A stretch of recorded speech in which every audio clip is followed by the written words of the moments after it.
하나님 말씀을 잠시 나누고 기도할 때 사무엘하 16장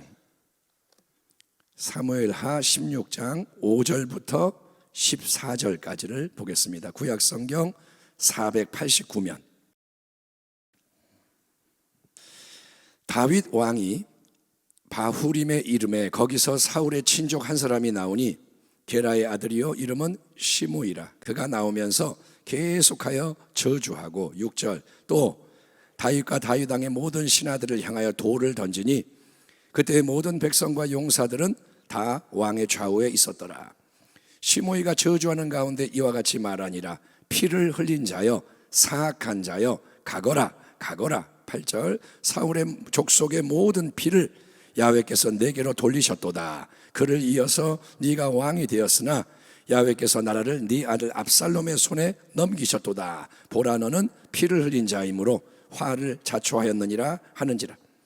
스루야의 아들 아비새가 왕께 여짜오되 이 죽은 개가 어찌 내 주왕을 저주하리이까. 청하건대 내가 건너가서 그의 머리를 베게 하소서 하니 왕이 이르되 스루야의 아들들아 내가 너희와 무슨 상관이 있느냐.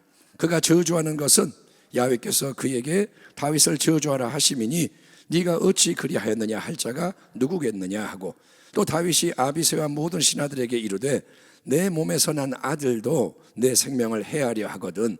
하물며 이 베냐민 사람이랴 야훼께서 그에게 명령하신 것이니 그가 저주하게 버려두라.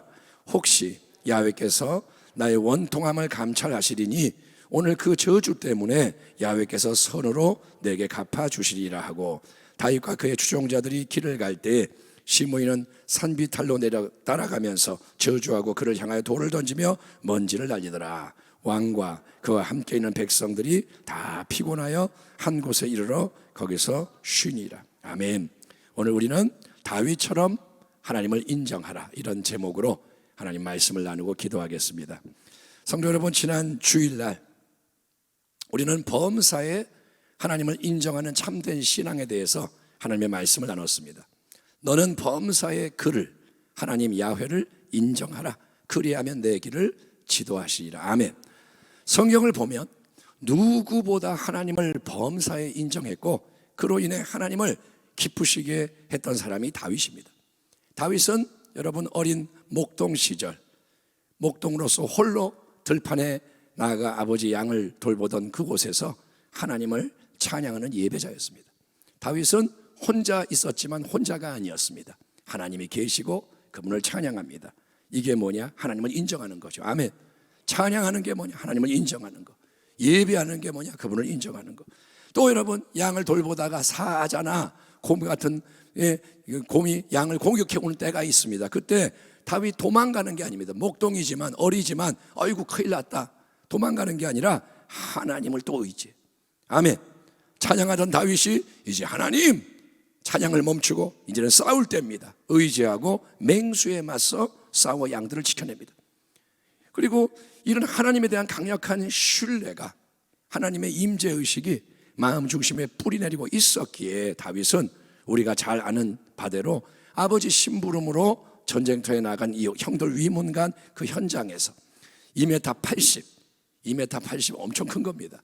그 거구 골리앗 장군이 블레셋 사람이 도발하는 것을 목격하자 여러분 아무도 감히 나서지를 못하고 또 목동 방문객에 불과한 다윗이 굳이 나설 필요가 없는 상황인데 자기가 왜 싸워요? 그냥 자기는 군인도 아니고 심부름 왔는데 그러나 자원하여 골리앗과의 1대1 대결을 감행했고 만군의 야훼 이름으로 나가서 아멘 아멘 합시다. 아멘. 다윗은 물맷돌을 의지하는 것도 아니고 만군의 야훼의 이름을 의지하여 이제 골리앗을 처단하는 거예요. 그래서 질 수밖에 없던 전쟁, 이미 진 것과 다름없는 전쟁을 승리로 이끈 용사로 우뚝 서게 되었던 것입니다. 이처럼 하나님을 인정하고 나아가는 자, 하나님의 인도 아래 나아가는 자는 하늘의 용기와 능력이 더해지는 것을 믿으시기 바랍니다. 찬양하는 게 하나님을 인정하는 거요, 하나님 의지하여 싸우는 거예요. 다윗은 여러분 또 수시로 하나님께 어떻게 해야 할지를 묻는 기도하는 사람이었습니다. 예컨대 우리는 전쟁을 해야 하는 이런 상황에서 다윗이 하나님께 여쭙는 것을 자주 보게 되는데 사무엘상 23장에서 그때 다윗은 도망 다니는 신세였습니다. 사울왕 때문에 맨날 쫓겨다니다가 아이고 이 이스라엘 땅에서는 못 버티겠다, 블레셋으로 넘어가자, 그런 상황인데, 그때 이제 블레셋 사람들이 유대 땅에 그일라를 쳐서 탈취했다는 소식을 들었을 때 다윗이 하나님께 기도합니다. 하나님, 내가 이 블레셋 사람들을 치리이까? 내가 지금 블레셋 땅에 거주하고 있지만 블레셋 사람들이 우리 민족을 쳤는데 내가 가서 전쟁을 하리이까? 그렇게 하나님께 여쭙고 기도를 했고, 그렇게 해라 답변을 받습니다. 그랬더니 다윗이 이 말을 했더니 다윗의 사람들이 이거 뭔 소리예요? 우리가 그 이스라엘 땅에 머무는 게 위험해서 지금 도망을 오는 상황인데 다시 글로 들어가서 블레셋 사람과 싸우는 게 말이 됩니까? 반대를 하는 거예요. 그러자 다윗은 그렇지, 그래, 내가 잘못 생각했나? 이게 아니라 다시 하나님께 여쭤요. 하나님, 들어가서 싸우는 게 맞습니까? 그래서 승리를 약속받고 전쟁에 나가 승리하는 거예요. 아멘. 사람의 말이 오지만 하나님께 또 물어봐요. 하나님, 사람들이 이렇게 말하는데 하나님은 뭐라고 하십니까? 하나님께 여쭙는 거예요. 이처럼 하나님께 기도로 여쭙는 거, 그래서 살아계신 하나님이 하시는 말씀을 잘 듣고 순종하는 거, 이게 하나님을 인정하는 참된 신앙의 핵심이라는 사실을 명심하기를 축원합니다. 따라합니다. 여쭙고, 크게 합시다. 여쭙고, 잘 듣고, 행하자. 의뢰하고 청종하고 순종하고, 아무튼 이 세 단어가 우리 속에 박혀야 돼요. 그게 1루, 2루, 3루 돌아가는 겁니다. 그래서 문제와 위기 속에서만이 아니라 일상의 모든 걸음 가운데서도 하나님의 인도하심을 받아야 돼요. 아멘. 그게 얼마나 잘 이루어지느냐에 따라 삶이 달라지는 거예요. 아멘. 피가 계속 잘 돌아야 하듯이, 어디가 막히면 안 되듯이 하나님이 인도하는 게 계속 넘쳐나야 우리는 승리하는 거예요. 자, 그런데 이제 우리는 이 다윗의 삶 속에서 하나님을 인정하는 것에 또 다른 중요한 한 가지 면을 배울 수가 있는데, 그거는 뭐냐? 그거는 아주 안 좋고 힘든 상황 속에서도 그 배후의 모든 것을 보고 계시고 듣고 계시고 알고 계시고 주관하시는 하나님을 인정을 하고 하나님께 모든 걸 맡기는 거예요. 따라합니다. 하나님께 맡겨야 한다. 예, 하나님을 향해 예배하고 하나님께 기도하고 듣고 순종하고 좋고, 또 뭐냐? 하나님께 때로는 완전히 맡겨야 되는 거예요. 오늘 사무엘하 16장 본문을 보면 다윗 왕은 어떤 상황이냐? 많은 아들 중에 이제 유능한 아들 압살롬이 왕자가 반란을 일으켰습니다. 그래서 이 반란이 성공을 해서 예루살렘 왕궁에 있으면 안 되기 때문에 황급히 추종자들과 함께 지금 피난을 가는 상황입니다. 졸지에 피난민이 됐고, 그런데 그런 다윗과 일행에게, 도망가는 왕에게 사울 왕의 친족인 시므이라는 사람이 나타나가지고 계속 따라오면서 돌을 던지며 저주를 퍼붓는 일이 일어나는 거예요. 7절 8절 시므이가 저주하는 가운데 이와 같이 말하니라. 피를 흘린 자여, 다윗을 말합니다. 사악한 자여, 가거라 가거라.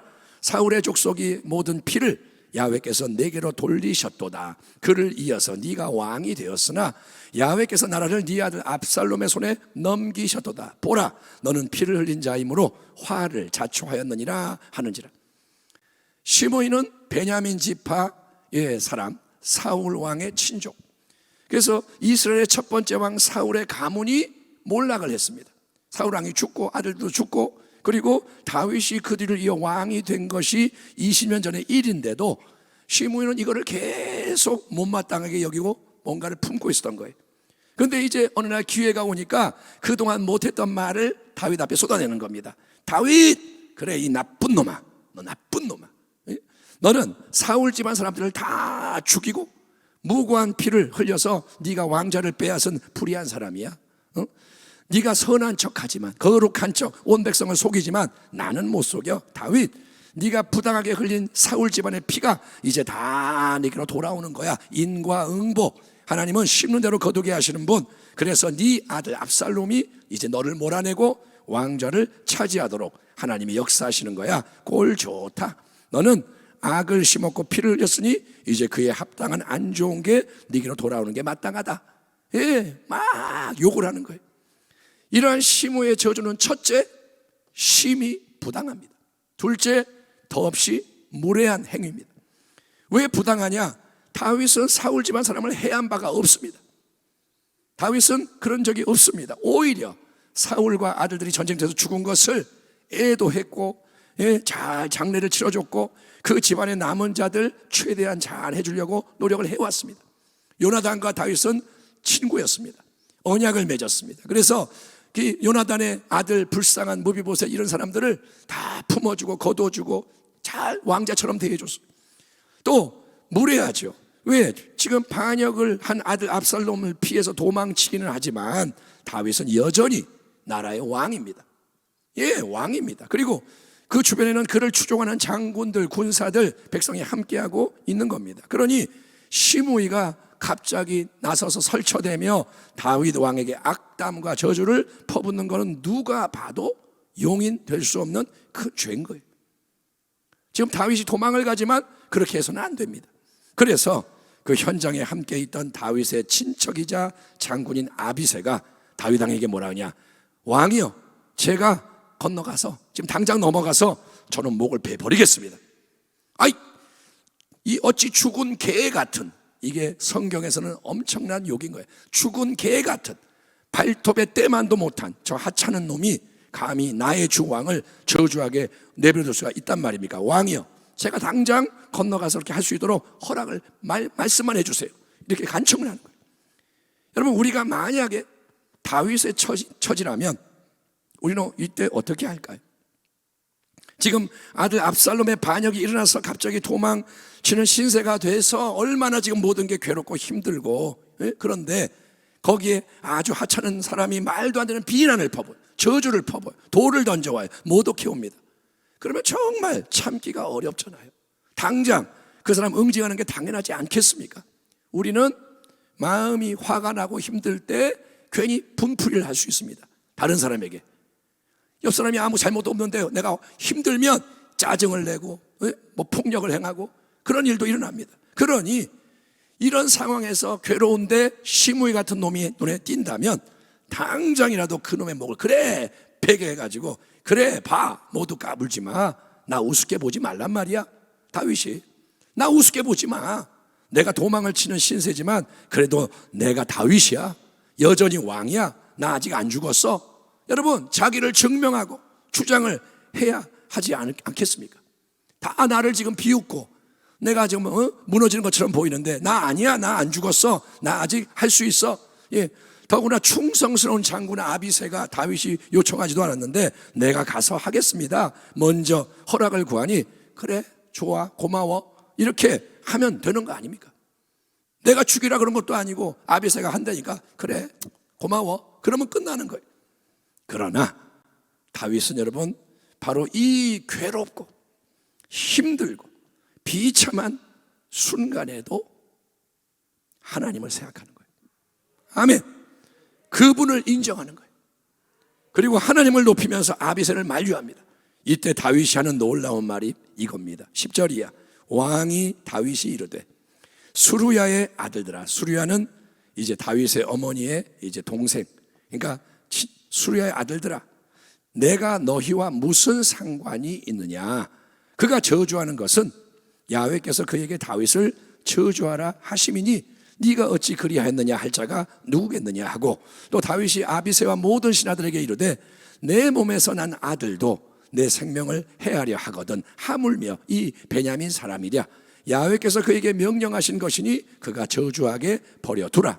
혹시 야훼께서 나의 원통함을 감찰하시리니 오늘 그 저주 때문에 야훼께서 선으로 내게 갚아 주시리라 라고 말합니다. 여러분, 눈에 보이는 이 현실의 상황, 저주를 퍼붓는 시므이, 사람만 바라보면 우리는 인간의 생각과 감정으로 세상의 지혜와 방법으로 대응을 하게 되는 거예요. 압살롬이 반역을 일으켜 내가 도망가야 돼? 그러면 어떡하지? 또 지금 시므이가 막 나를 욕해? 그러면 아이 저놈. 우리는 내 생각 감정으로 반응하고 인간의 지혜 세상의 방법으로 대응을 합니다. 그래서 어떻게 되냐? 모든 게 풀리는 게 아니라 더 엉키고 꼬이고 망하고 무너지는 쪽으로 움직이는 일이 많이 일어나는 거예요. 홧김에 한 말하고, 예, 내가 내 인간적인 꾀를 쓰고 그러면 일이 잘 되느냐? 아니요, 더 엉망이 되는 거예요. 마귀는 그걸 원하는 거예요. 하지만 다윗은 지금 자기를 저주하는 시므이를 봅니다. 시므이가 옆에 있어요. 그가 하는 온갖 악한 말을 듣고 있습니다. 그러면서도 다윗은 거기에 마음을 뺏기고 그대로 따라가는 게 아니라 다윗은 여러분 하나님을 놓치지 않는 거예요. 아멘. 지금 옆에서 막 찌르고 난리인데도 다윗은 하나님을 안 놓쳐요. 다윗은 하나님이 살아계시고 모든 것 배후에 역사하시는 것을 철저히 인정을 하는 거예요. 아멘 합시다. 아멘. 그래서 다윗은 뭐라고 하냐? 저렇게 시므이가 나를 욕하고 저주하는 거, 이 일이 바로 지금 여기에서 나에게 일어나는 것은 하나님이 보고 계시고 듣고 계시고 알고 계실 뿐 아니라 또한 하나님이 허락하셨기 때문에 일어나는 거다. 시므이가 저러는 거는 지가 혼자 그러는 게 아니라 하나님이 허락을 했다 이거예요. 시므이를 하나님이 내버려두는 거예요. 하게. 이 모든 게 하나님의 뜻 안에 있다. 손 안에 있다. 모든 건 하나님의 손 안에 있다. 그러면 나는 어떻게 해야 할까? 나는 이 모든 것이 괴롭고 힘들고 심히 억울하지만, 감당하기 어렵지만, 여기에 내가 스스로 내 지혜와 능력과 자원으로 반응하지 않고 겸비하게 나는 이 모든 것을 그냥 당하고 견디고 통과하리라. 나는 그냥 가만히 있을 거야. 하나님이 이 일을 통해서 내게 어떤 잘못을 깨닫게 하신다면 나는 그것을 회개할 것이고. 아멘. 다윗은 잘못한 게 있었습니다. 그래서 뿌린 것 때문에 지금 이런 일이 일어난 거예요. 또 이 일이 내게 어떤 죄에 대한 징계로 내려지는 것이라면 나는 그것을 달게 감사히 받을 거예요. 그리고 다윗은 말합니다. 또 어쩌면 하나님은 내가 이렇게 억울하고 원통한 일을 당하는 것을 보시면서 불쌍히 여기실지 몰라. 아멘. 지금 억울한 거예요. 다윗이 잘못하지 않은 거에 대해 비난을 받으니까 억울해. 그런데 내가 이거를 억울한 걸 당하고 가만히 있으면 하나님이 불쌍하게 여기셔서 이제 다시 선한 새 역사가 일어나게 하나님이 바꿀지도 모르니, 다윗의 결론이 뭐냐? 나는 하나님 때문에 하나님 앞에서 모든 것을 감사히 받으며 하나님께 모든 것을 맡기고 따르겠습니다. 이게 여러분 다윗에게서 우리가 배우는 놀라운 신앙 고백. 아멘. 여러분, 내가 모든 것을 해명하려고 할 필요가 없습니다. 우리는 그래요. 조금은 우리 삼자 대면 합시다. 에? 누가 뭐라고 했다는 아이고 만나자 이거예요. 우리 삼자 대면 합시다. 우리는 막 핏대를 높이며 막 그렇게 하는 거예요. 조금 뭐라 그러면 아이 뭐 이러고. 그리고 여러분, 내가 모든 것을 대응을 해서 바로 잡아야 하는 게 아니라는 거예요. 조금 뭐라 그런다고 내가 막 이거를 내 힘으로 바로 잡아야지 할 필요가 없는 것은 여러분, 그게 신앙이 아니기 때문입니다. 항상 출발은 뭐냐? 하나님께 여쭙는 거예요. 아멘. 하나님의 뜻을 구하는 거예요. 그리고 인도를 받는 거예요. 하나님이 나에게, 하나님 어떻게 해야 돼요? 이렇게 행해. 어떤 말씀을 주시면 어렵고 힘들어도 내가 나서서 말씀대로 행해야 되는 거예요. 그래서 다윗이 골리앗과 맞서 승리하는 겁니다. 아멘. 하나님의 말씀을 받았을 거예요. 감동을 받았을 거예요. 다윗이 그냥 뭐 모험을 좋아해서 골리앗과 싸우는 게 아닙니다. 하나님을 경외하는 마음에 불이 임했고 하나님의 사명을 느껴서 싸운. 하지만 여러분, 하나님이 그렇게 인도를 안 하신다면, 네가 나서서 이렇게 해라 하나님이 말씀하지 않는다면 우리는 겸손하게 모든 것을 하나님께 내어 맡기고 하나님이 친히 역사해 주시기를 기다려야 하는 거예요. 아멘. 하나님은 인정하는 게 뭐냐? 꼭 내가 뭐 이게 아니라 하나님께 맡기고 가만히 있어야 할 때가 있다 이거예요. 여러분, 시기심에 눈이 먼 다윗을 두려워하게 된 사울왕. 점점 다윗이 커지는 거예요. 그래서 시기심이 일어나고 두려워. 그 사울왕이 다윗을 죽이려고 계속 노력을 합니다. 그런데 계속 뒤를 쫓는데 여러분, 다윗에게는 2번씩이나 사울왕을 손쉽게 죽일 수 있는 기회가 주어집니다. 한 번은 다윗이 숨어있는 동굴에 사울왕이 들어왔어요. 용변 보려고 혼자. 그러니까 기회가 왔죠. 또 한 번은 다 잠자고 있는 거예요. 하나님이 다 재우셨어요. 다윗이 내려갔습니다. 한 명 부하와 함께. 그러니까 죽일 수 있죠. 그러나 주변의 충신들이 그때 지금 사울 해치우세요. 야, 이거는 하나님이 주신 기회입니다. 하나님이 이렇게 허락하셨으니 죽이면 됩니다. 사울 왕을 죽이면 모든 이 고생이 끝납니다. 당신을 뒤쫓는 이놈을 죽여버리면 이제 도망갈 필요가 없고, 그리고 당신이 왕좌에 앉을 수 있습니다. 독촉을 하는 거예요. 왕 다윗이요, 지금 기회예요. 하나님이 주신 거예요. 기회예요. 그러나 다윗은 사울 왕을 죽이지 않습니다. 왜냐? 하나님이 살아계시고 하나님을 다윗이 늘 의식했기 때문인 거예요. 아멘. 죽여? 그래. 이게 아니라 다윗은 하나님이 먼저인 거예요. 다윗은 하나님을 의식하면 뭘 생각하느냐? 사울 왕은 어쨌든 하나님이 친히 기름 부어 세우신 사람이야. 하나님이 그에게 기름을 부셨어. 왕으로만 세우셨어. 하나님이 사울 왕을 나의 위에 두셨어. 그분이 나의 권위자야. 나의 장인어른이고 왕이고 권위의 사람이야. 그러니 나는 하나님이 기름 부어 세우신 사울 왕을 해칠 수가 없어. 내가 해칠 수 없어. 그건 하나님의 질서에 어긋나는 거야. 그래서 나는 사울 왕에게 절대 손을 대지 않을 거야. 그 대신에 나는 하나님이 모든 것을 공의롭게 판단해 주시고 보응하시기를 원해. 아멘. 사울 왕이 다윗이 뭐라 하니, 나중에 내가 당신에게는 아무 해를 가하지 않지만 하나님이 알아서 하실 겁니다. 다윗은 하나님께 맡기는 거예요. 나는 모든 것을 맡깁니다. 하나님 친히 역사해 주세요. 하나님이 주시는 참된 복을 받게 해주세요. 아멘. 여러분, 만약에 다윗이 사울 왕을 죽였다면 다윗은 시험에 통과하지 못한 거예요. 때로는 어떤 상황의 시험이, 하나님이 우리를 보시는 거예요. 너는 어떻게 할 거냐? 네 마음이 뭐냐? 그러니까 여러분, 조심해야 돼요. 보이는 대로 따라가는 게 아니라 이게 뭔지를 깨달아야 한다 이거예요. 아멘. 사울 왕을 죽일 수 있어요. 죽이면 돼요. 그러나 그게 뭐냐? 그러면 그는 하나님의 말씀대로 행하지 않은 자요, 그 또한 나중에 이렇게 압살롬에게 쫓게 돼서 죽게 되는 거예요. 심는 대로 거두는 거예요. 우리는 심는 거를 잘해야 됩니다. 너는 마음을 다하여 야훼를 신뢰하고 내 명철을 의지하지 말라. 아멘. 너는 범사의 그를 인정하라. 그리하면 내 길을 지도하시리라. 아멘. 마음의 경영은 사람에게 있어도 말의 응답은 야훼께로부터 나오느니라. 사람의 행위가 자기 보기에는 모두 깨끗하여도 야훼는 심령을 감찰하시느니라. 너의 행사를 야훼께 맡기라. 그리하면 네가 경영하는 것이 이루어지리라. 아멘. 여러분, 우리 모두가 다윗처럼 하나님만 더 힘써 신뢰하고 범사에 하나님을 인정함으로 온전히 승리하는 주의 백성 되기를 주의 이름으로 축원합니다. 아멘. 기도하겠습니다. 하나님, 맞습니다. 하나님이 늘 살아계시고 모든 걸 주관하시니 우리에게 지혜를 주옵소서. 항상 하나님을 높이고 찬송하고 기도하고 말씀을 듣고 행할 뿐 아니라 때로는 하나님 가만히 있어야 할 때 맡기고 기다릴 줄 아는 하나님의 지혜자가 되게 하여 주옵소서. 예수님의 이름으로 기도하옵나이다. 아멘.